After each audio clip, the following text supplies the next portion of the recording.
വെങ്ങാപ്പുഴയിലെ Shibila കൊലക്കേസിൽ custody കാലാവധി പൂർത്തിയാകുന്നതിന് മുൻപ് തന്നെ തെളിവെടുപ്പ് പൂർത്തീകരിച്ച് പ്രതി യാസറിനെ അന്വേഷണ സംഘം തിരികെ കോടതിയിൽ ഹാജരാക്കി. ജനകീയ പ്രതിഷേധം കണക്കിലെടുത്ത് കൊലപാതകം നടത്തിയ വീട്ടിലെത്തിച്ചുള്ള തെളിവെടുപ്പ് ഒഴിവാക്കി. കഴിഞ്ഞ തിങ്കളാഴ്ചയാണ് ഈ മാസം 29-ാം തീയതി വരെ യാസറിനെ താമരശ്ശേരി കോടതി അന്വേഷണ സംഘത്തിന്റെ കസ്റ്റഡിയിൽ വിട്ടത്.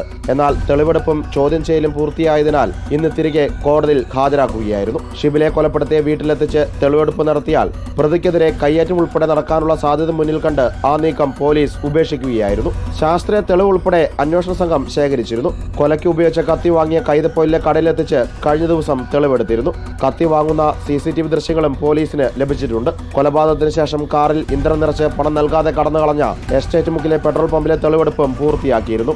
റിപ്പോർട്ടർ, കോഴിക്കോട്.